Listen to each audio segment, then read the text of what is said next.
Todas essas comidas, essas flores, apresentam na sua composição substâncias químicas. Substâncias essas que a química agrupou em determinadas funções, as quais, quando se diz respeito à química orgânica, chamamos de funções orgânicas. Quando estamos relacionados à química inorgânica, chamamos de funções inorgânicas. A nossa aula hoje vai tratar justamente da observação de algumas dessas substâncias, que normalmente a gente trabalha dentro de uma função química qualquer. Só para completar esse raciocínio, um detalhe interessante até para o seu dia a dia, para a sua cultura, as cores, por exemplo, de flores, são determinadas pelo tipo de solo, em que tem uma maior acidez ou basicidade. E aí você vai ver com mais detalhes isso à frente. Vamos observar um pequeno texto para justamente diferenciar a ideia da orgânica e da inorgânica. Química orgânica é a parte da química que estuda a maioria dos compostos do elemento carbono, e a química inorgânica é a parte da química que estuda os componentes de origem mineral dos demais elementos químicos, entre os quais alguns compostos simples de carbono. Por isso podemos observar, e esse texto nos complementa isso, que existem as funções orgânicas, voltadas para a química orgânica, envolvendo o carbono, e as funções inorgânicas, voltadas para as substâncias minerais, que nós chamamos de funções inorgânicas. Hoje vamos estudar uma dessas funções inorgânicas, a função ácido. Segundo Arrhenius, foi o primeiro a observar as funções inorgânicas, ele define a função ácido como necessariamente uma substância de origem molecular, ou seja, que apresenta ligações covalentes, e que, em meio aquoso, em presença de água, vai liberar íons hidrogênios. Então, o ácido só é formado em si e estruturado, estudado como ácido em meio aquoso. Isso é muito importante, porque só em meio aquoso haverá liberação de íons. Vamos ver alguns exemplos. HCl, em presença de água, observe a água sob a seta, libera H+, íon hidrogênio, e Cl-1, íon cloreto. Vamos ver um outro exemplo. H2SO4, em presença de água, ele libera 2 íons hidrogênios e o radical sulfato, o íon sulfato no processo. Veja, como podemos perceber, ácido é toda substância que libera o íon hidrogênio. Atualmente, estudos mostram para a gente que esse íon hidrogênio não fica livre, porque se fosse assim, você estaria dizendo que um próton está em liberdade, e as chances são mínimas disso. Normalmente esse íon hidrogênio fica agregado à água, formando o chamado íon hidrônio. Vamos observar isto. Olha lá, o H+1, o íon hidrogênio, agregado à água, gera o H3O+, o íon hidrônio. Vamos ver um exemplo observando essa utilização. HCl, observa que agora ele coloca a água como participante do processo, gerou o H3O+1, o íon hidrônio, e o íon cloreto. Então perceba que essa é uma outra forma de você avaliar a mesma ionização que caracteriza a função ácido, que demonstra que aquela substância é um ácido. Vamos ver, então, uma vez apresentada a ideia de ácido, como podemos fazer a classificação dos ácidos. Para classificar ácidos, temos critérios diferentes. Vamos observar agora o primeiro dos critérios, quanto ao número de hidrogênios ionizáveis. Vamos lá. Monoácido ou monoprótico. Libera um único hidrogênio ionizável. HCl, HNO3, HBr. Observe que todos têm apenas um hidrogênio. Diácido ou diprótico. Libera 2 íons hidrogênios.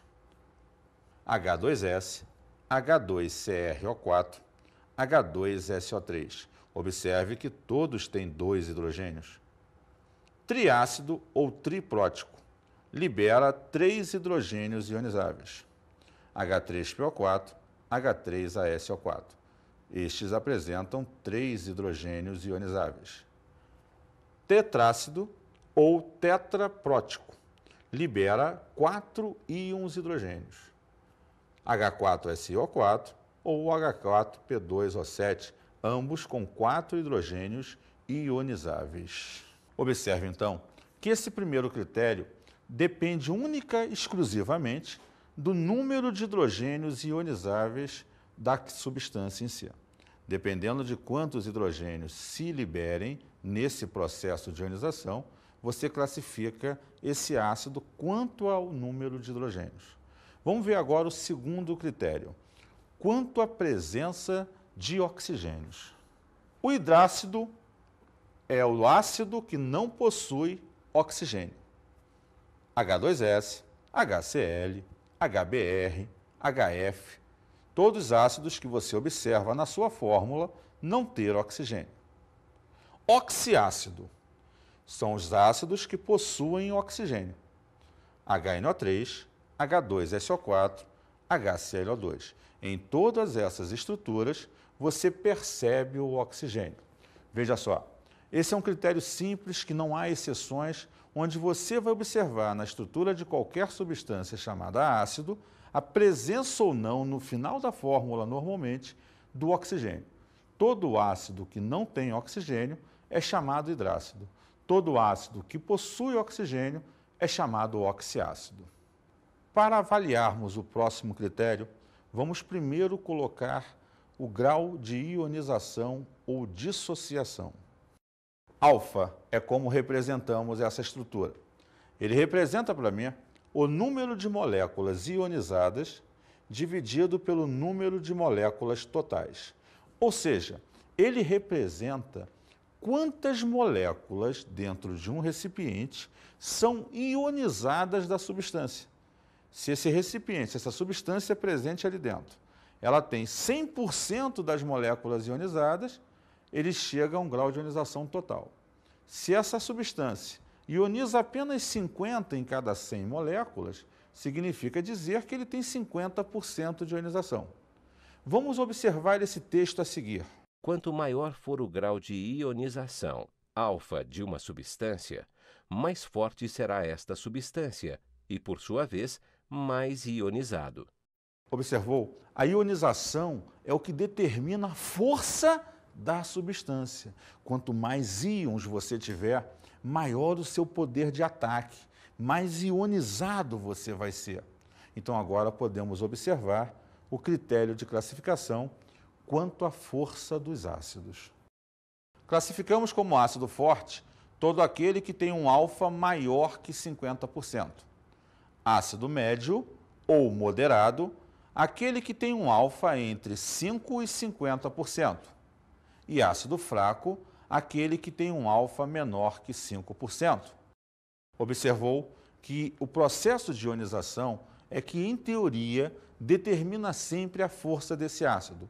Quanto maior a ionização da substância, mais forte ela é. Existem autores, inclusive, que dizem que se o alfa for maior que 85%, esse ácido é muito forte. Mas isso é um caso particular, a gente não pode incluir como classificação geral do processo.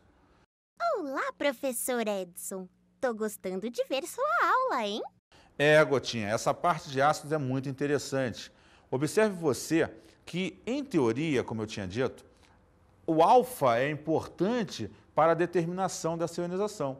Mas na maioria dos exercícios na prática, esse alfa não vem. E aí nós temos que adaptar o processo e observar uma situação particular. Para hidrácidos, por exemplo, observe o grupo 7A da tabela periódica, de baixo para cima. Iodo, bromo, cloro, ácidos fortes. Flúor, ácido médio. E todos os demais são fracos. Olha só, professor. O HI, o HBr e o HCl são fortes. O HF é médio. Os demais ácidos são fracos. Muito bem, Gotinha. Essa é a ideia do processo prático do jogo. Vamos agora entender paraoxiácidos, como isso é feito.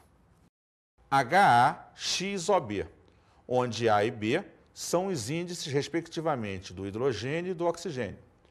Faça a diferença entre o número de oxigênios, B, menos o número de hidrogênios, A.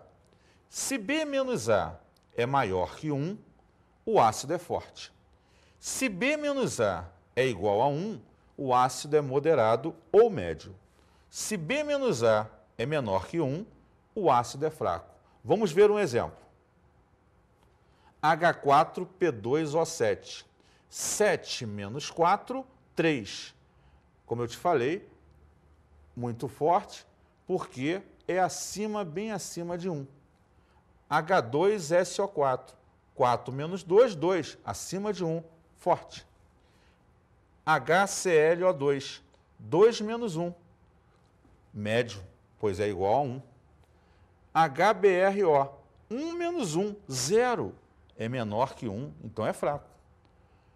Ou seja, quando você tem um ácido oxigenado, você depende muito do número de oxigênios e hidrogênios desse ácido. Poucas exceções existem aí, mas essa é uma regra que ajuda muito na hora de você idealizar a força do ácido. Como eu procurei puxar no exemplo, esse alfa maior que 1 significa um ácido forte. Dizem alguns autores que se esse alfa for muito maior que 1, você pode chamar o ácido de muito forte, especificamente quando ele der 3. Guarda isso porque é importante. Vamos agora para a nomenclatura dos ácidos. Veja só, quando você pensa em ácidos, tenha sempre em mente o critério anterior já estipulado da presença ou não de oxigênios. Quando um ácido não apresenta oxigênio, ele geralmente tem uma única forma de ser, então você vai ver uma forma de dar nome. Mas quando o ácido apresenta oxigênio, ele pode variar o número de oxidação do elemento central, como você já viu lá na aula de número de oxidação. Vamos observar então a nomenclatura para hidrácidos. Para hidrácidos, você usaria ácido mais o nome do elemento formador do ácido e a terminação hídrico, que é característica de ácidos que não têm oxigênio. Exemplo, HCl, ácido, cloro e a terminação hídrico, ácido clorídrico. HBr, ácido, nome do elemento, bromo, e a terminação hídrico, ácido bromídrico. Observe, então, que os ácidos que não apresentam oxigênio terminam sempre o seu nome em hídrico. Vamos observar para os oxiácidos agora. Ácido mais o nome do elemento mais aquilo que eu te disse. Se ele apresentar o seu menor número de oxidação, use a terminação oso ao nome. Se ele apresentar o seu maior número de oxidação, use a terminação ico. Vamos ver um exemplo. H2SO3. O número de oxidação do enxofre é mais 4. H2SO4. O número de oxidação do enxofre é mais 6. Logo, em cima onde ele é mais 4, H2SO3, eu vou usar ácido sulfuroso. Embaixo, onde no H2SO4, onde o enxofre é mais 6, ácido sulfúrico. Uma ressalva importante aqui é lembrar que o enxofre deriva do seu nome latino, sulfur. Por isso, você não usa enxofrídico ou enxofruroso, você usa sulfúrico e sulfuroso. Atenção a isso. Outra coisa importante, essa é uma regra prática que funciona na maioria dos casos. Os ametais, formadores dos oxiácidos, são os elementos que variam de NOx, podem normalmente apresentar 2 números de oxidação. O maior NOx que o elemento apresenta é o grupo da tabela ao qual ele pertence. O menor NOx que o elemento apresenta é 2 unidades abaixo. Isso funciona para os oxiácidos em geral. Sendo assim, o enxofre, você está com a tabela sempre à mão, é da família 6A. Então, o seu maior NOx é mais 6. E o menor? 2 unidades abaixo, mais 4. Ao fósforo. Fósforo, por exemplo, é da família 5A. Seu maior NOx, mais 5. E o seu menor NOx? Mais 3. Então, só para concluir, se o fósforo tiver NOx no ácido mais 5, ele vai ser o ácido fosfórico. Se ele tiver NOx mais 3, ele vai ser o ácido fosforoso. Então, é muito importante dar uma revisada naquele cálculo de NOx, porque é ele que agora vai determinar essa nomenclatura para você.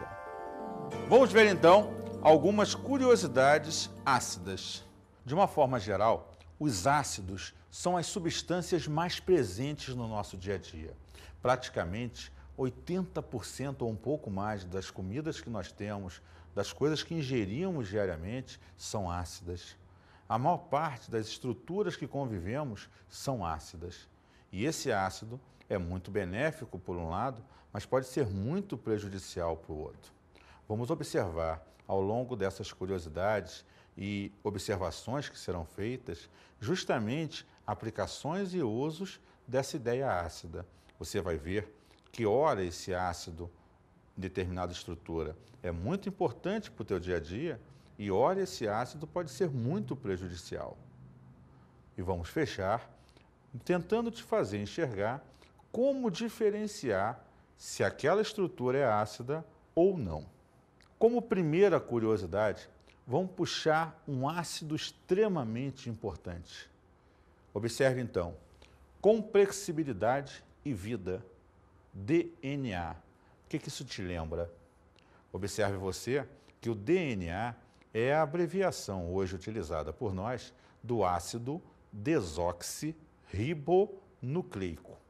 Esse é o ácido fundamental, segundo as pesquisas atuais, genoma e tudo mais que estamos avaliando aí, fundamental para a transmissão dos características, evidentemente, da nossa vida diária. Se você é alto, é magro, é gordo, se é careca, se é cabeludo, a cor do seu cabelo, a cor da sua pele, praticamente toda a estrutura de formação do ser vem das informações contidas nesse DNA. Esse ácido desoxirribonucleico pertence à função ácido e é uma substância de vital importância na vida de qualquer ser humano, porque é ele que caracteriza todas as nossas características, funções e até os problemas que vamos ter.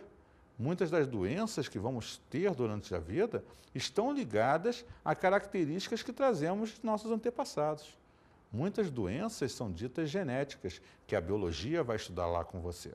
A segunda curiosidade química que trazemos para você é uma associação entre ossos e ácidos. Que problema, hein? Veja, onde eu quis chegar com essa curiosidade? Muitas pessoas hoje, após a sua formação, chegando à fase adulta, elas não têm mais tanta absorção de sais minerais e fixação desses sais minerais no seu organismo. Por isso, você precisa diariamente, na sua alimentação, comer sais minerais, vitaminas, proteínas, para repor as substâncias que você vai perdendo. Os seus ossos têm como principal íon formador dos mesmos o cálcio. Veja só, ele está na forma iônica. Quando você joga um ácido para dentro, exemplo, refrigerantes, tem grande quantidade de ácido fosfórico. Café tem grande quantidade de substâncias ácidas e uma chamada cafeína. Essas substâncias, quando, por exemplo, ingeridas por você, elas vão para o teu sangue e elas reagem nos seus ossos, pegando o cálcio dos seus ossos e formando um sal. Fosfato de cálcio, por exemplo, no caso do refrigerante. Então, se esse cálcio sai do seu osso, o seu osso está perdendo cálcio. Se ao longo da sua vida essa perda de cálcio for acentuada, muito refrigerante, muito café, entre outras substâncias ácidas, você vai perder uma grande quantidade desse cálcio e gerará uma doença no futuro chamada osteoporose, que ataca muito mais as mulheres do que os homens. Então, principalmente mulheres não deveriam tomar refrigerantes e café em excesso, porque são substâncias, entre outras, que vão ter atuação constante no desgaste ósseo, no desgaste do cálcio dos ossos. Então, observa como os ácidos, nesse caso, são destrutivos ao ser vivo.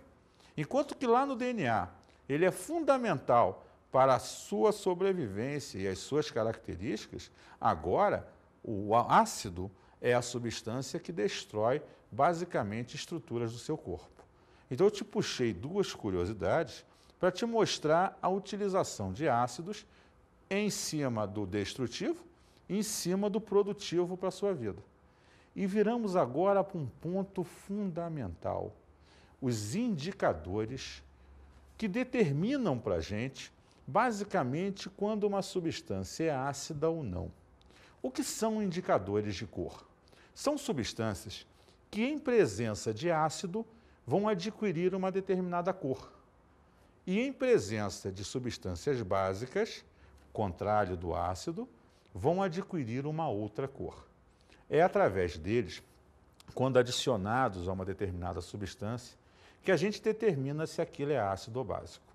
Hoje trabalhamos com indicadores de cor, tirados na maioria das vezes de plantas, de pigmentos de plantas, de legumes e de estruturas que têm essa sensibilidade ao pH do meio, já visto por você lá numa aula de equilíbrio iônico.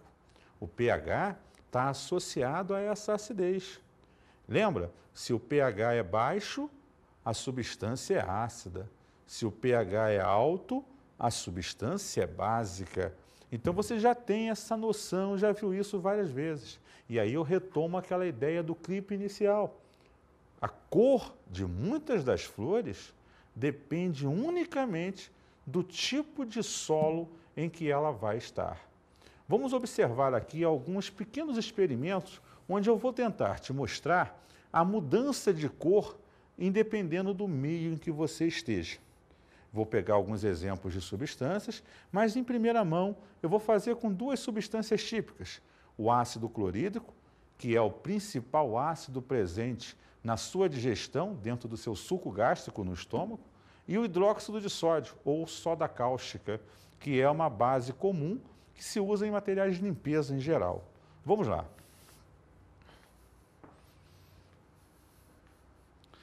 Veja só, eu tenho dois recipientes aqui, nesse pequeno pedaço, com água apenas.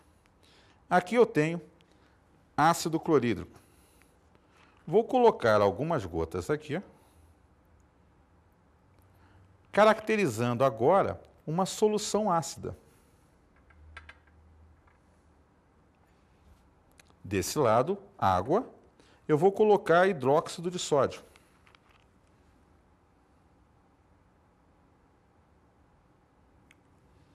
Caracterizando uma solução básica.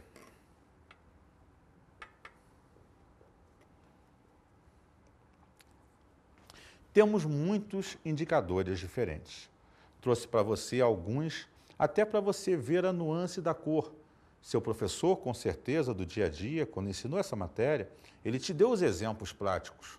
As questões de concurso normalmente trazem o nome do indicador e as cores. Vamos tentar ver se elas são reais, como já foi dito em teoria para a gente. Esse indicador é o azul de bromotimol, substância extraída de vegetais, em que, observe você, vamos ver juntos, adicionado a uma solução básica, algumas gotas apenas bastam, ele adquire uma coloração azul, tendendo cada vez mais para o mais escuro. Por outro lado, quando numa solução ácida, observa que ele adquire uma cor amarela.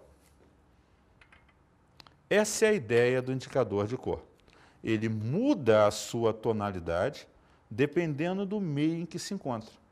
Se básico, azul; se ácido, amarelo. Desse lado, temos também 2 recipientes com água. Vou adicionar aqui dentro ácido clorídrico.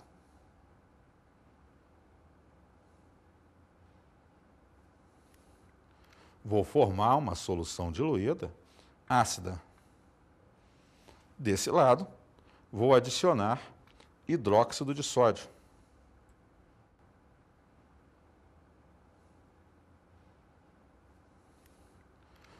Veja, adquiri então uma solução ácida, uma solução básica. Vou usar um dos indicadores mais comuns do nosso dia a dia, fenolftaleína. Vamos adicionar a fenolftaleína à solução ácida. Nada ocorre, porque em meio ácido ela é incolor. Vamos adicionar a fenolftaleína à solução básica.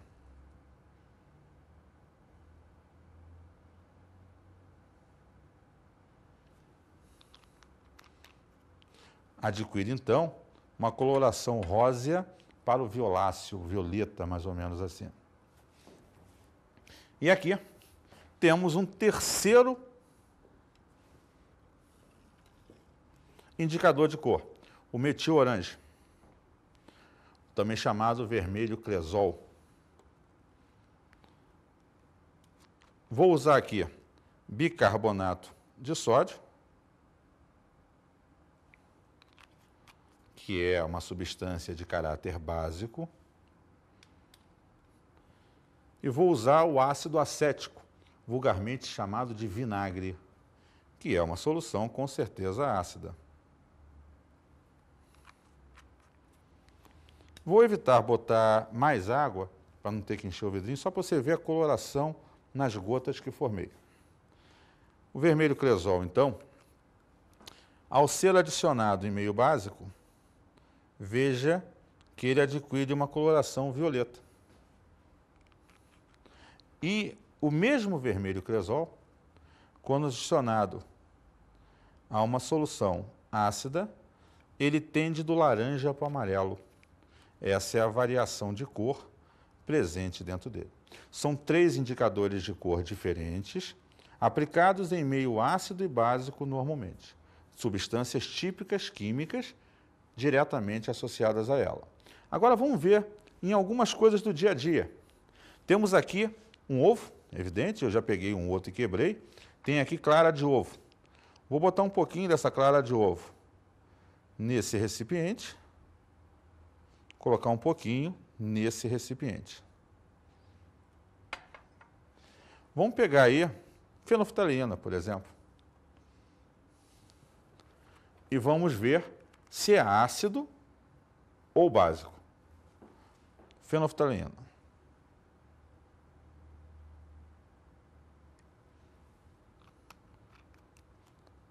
Deu.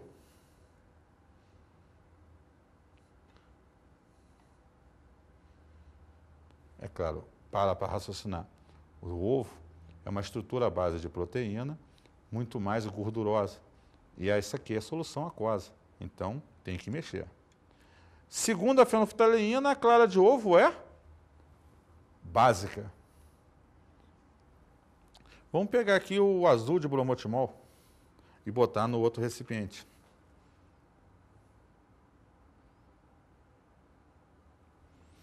Não precisa nem dizer, né? Vamos lá.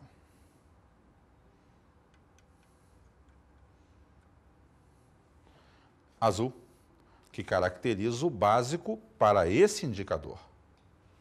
Vamos pegar aqui suco de limão.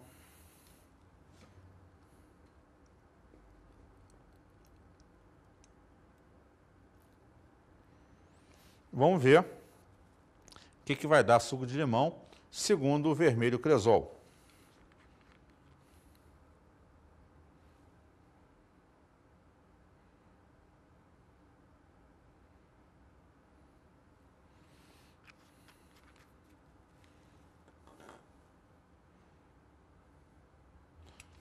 amarelo, o que caracteriza ser uma substância ácida. Só para ilustrar, vou botar mais um pouquinho de suco de limão aqui e testar um outro indicador de cor. Vou pegar o azul de bromotimol. Por que esse? Porque a fenolftalina vai manter incolor. Vamos verificar esse aqui.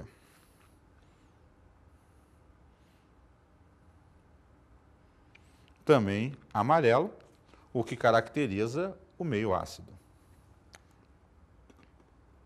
Vamos pegar aqui melão. Antecipadamente eu já raspei um pouquinho desse melão e coloquei dentro do recipientezinho. Vamos avaliar aqui. Pode ser com azul de bromotimol mesmo.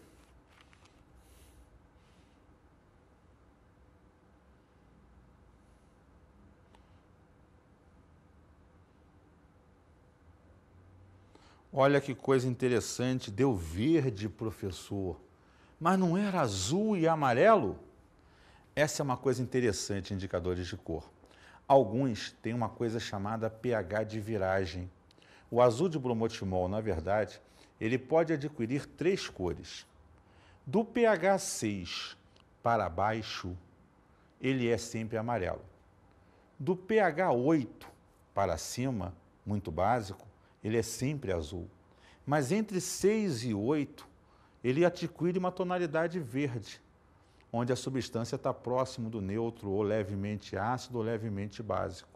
Alguns indicadores podem adquirir mais cores diferentes em função do nível de acidez ou do nível de basicidade daquela substância.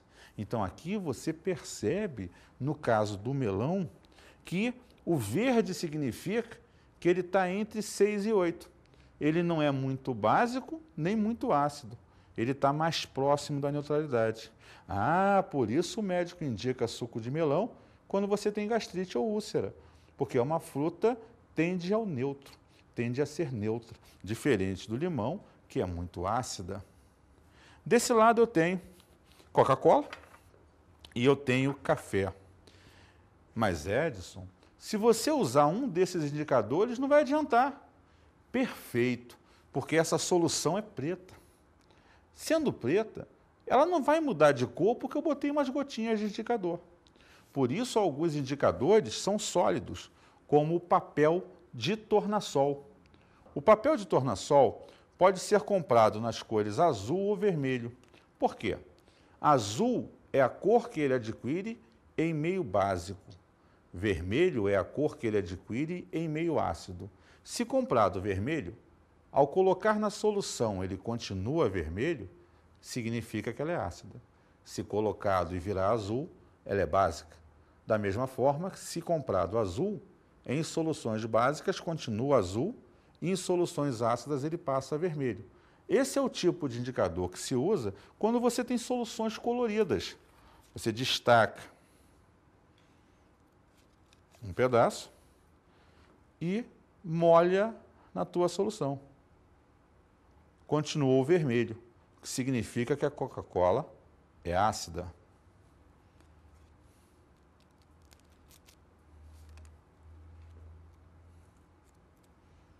No café agora. Observa que ele continua vermelho, significando que o café também é uma substância ácida. Vamos agora, então, às nossas dicas de estudo.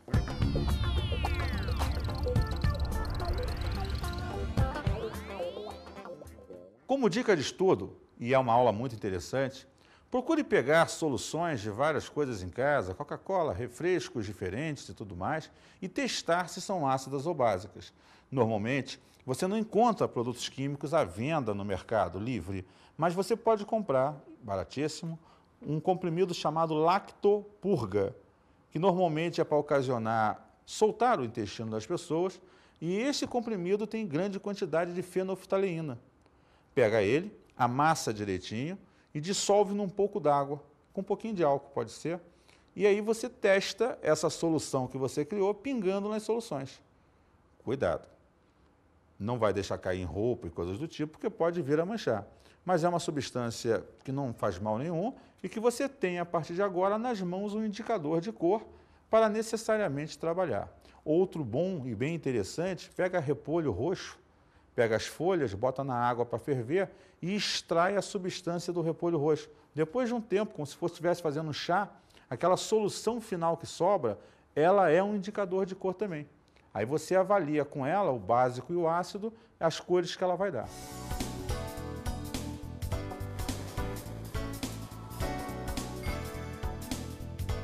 Na aula de hoje estudamos a função ácido. Ácidos são substâncias que, em meio aquoso, liberam íons hidrogênios. Analisamos a nomenclatura para ácidos. Lembre-se, se for um hidrácido, use a terminação hídrico. Se for um oxiácido, ozoico, dependendo do NOx do elemento central. E checamos algumas curiosidades ácidas. Nada em excesso faz bem. Procure evitar ácidos, principalmente para evitar doenças no futuro. Então diminua a quantidade de refrigerantes, cafés e outras substâncias bem ácidas. Você viu que não faz nada bem e pode causar aos seus ossos uma doença chamada osteoporose. Até a próxima aula!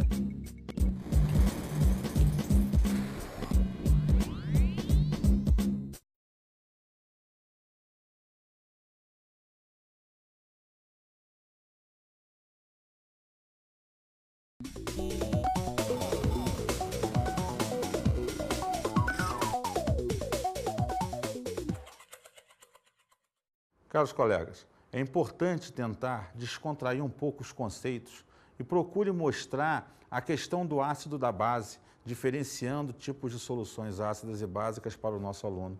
Isso vai ser muito legal para a sua aula. Um grande abraço.